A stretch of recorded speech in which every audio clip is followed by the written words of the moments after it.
Shri Narendra Modi metro রেলের নতুন যে প্রকল্প যশোর রোড থেকে এয়ারপোর্ট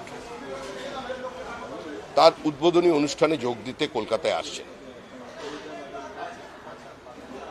তিনি যশোর রোডে ফ্ল্যাগ অফ করবেন, সেখান থেকে এয়ারপোর্ট যাবেন সেই ট্রেনে, এবং তারপর আবার সেখান থেকে তিনি জয়হিন্দ স্টেশনে ফিরে আসবেন,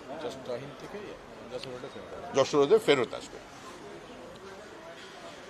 এরপরে যেভাবে হয় গাড়িতে তিনি পৌঁছবেন, একটি সরকারি প্রোগ্রাম আছে এই মাঠেরই সংলগ্ন একটি জায়গায়, এবং তারপর পরিবর্তন সংকল্প যে যাত্রা সভা, সেই সভায় তিনি অংশগ্রহণ করবেন। এই মুহূর্তে পশ্চিমবঙ্গে 43টা রেলওয়ে প্রজেক্ট জমি জটের কারণে আটকে আছে। একটা রাজ্য সরকারের জন্য যদি কোনো কম্প্রিহেন্সিভ ল্যান্ড পলিসি না থাকে, একটা সরকার ক্ষমতায় আসার পরেই যদি ঘোষণা করে যে আমরা 1 স্কোয়ার ফিট জমিও নতুন করে অধিগ্রহণ করব না, তাহলে তার পরিণতি কি হয় সেটা আজকে অন্তত রেলের প্রকল্পকে বাস্তবায়িত করতে গিয়ে দেখা যাচ্ছে। এছাড়াও